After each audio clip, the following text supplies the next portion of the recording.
ಇಲ್ಲಿ ವೀಲ್ ಚೇರ್ನಲ್ಲಿ ಬಂದವರು ವಾಪಸ್ ಹೋಗುವಾಗ ಕಾಲಲ್ಲಿ ನಡ್ಕೊಂಡು ಹೋಗ್ತಾರೆ. ರಾಜಸ್ಥಾನದ ಒಂದು ದೇವಸ್ಥಾನದಲ್ಲಿ ಪ್ಯಾರಲಿಸಿಸ್ ಒಂದೇ ಒಂದು ರಾತ್ರಿಯಲ್ಲಿ ಮಾಯವಾಗತ್ತೆ. ಇದು ಉದಯಪುರದ ಇಡಾನ ಮಾತಾ ಸ್ವಯಂಭೂ ಶಕ್ತಿ ಪೀಠ. ಆ ಒಂದು ದೇವಸ್ಥಾನಕ್ಕೆ ಯಾವುದೇ ಗೋಡೆ ಇಲ್ಲ, ಮತ್ತೆ ಅಲ್ಲಿ ಪ್ಯಾರಲಿಸಿಸ್ ಆಗಿರೋರಿಗೆ ಒಂದೇ ಒಂದು ರಾತ್ರಿಯಲ್ಲಿ ಸರಿಯಾಗತ್ತೆ.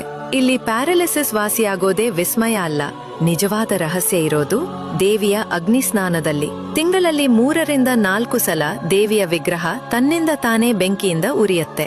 ಅಲ್ಲಿರೋ ಎಲ್ಲವೂ ಸುಟ್ಟು ಬೂದಿಯಾಗತ್ತೆ. ವಿಸ್ಮಯ ಅಂದ್ರೆ ದೇವಿಯ ಮೂರ್ತಿ ಮತ್ತು ಅಲ್ಲಿರೋ ತ್ರಿಶೂಲಗಳಿಗೆ ಏನೂ ಆಗಲ್ಲ.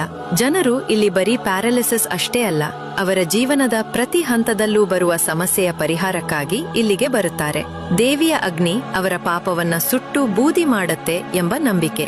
ನಿಮ್ಮ ಸರ್ಕಲ್ನಲ್ಲೂ ಯಾರಾದರೂ ಪ್ಯಾರಲಿಸಿಸ್ ಅಂದ್ರೆ ಪಾರ್ಶ್ವವಾಯುವಿನಿಂದ ಬಳಲುತ್ತಿದ್ದರೆ ಈ ಮಾಹಿತಿಯನ್ನ ಅವರಿಗೆ ಶೇರ್ ಮಾಡಿ. ಹಾಗೆಯೇ ಈ ತರಹದ ಚಮತ್ಕಾರಿ ದೇವಾಲಯಗಳ ಬಗ್ಗೆ ತಿಳಿಯಲು ನಮ್ಮನ್ನ ಫಾಲೋ ಮಾಡಿ.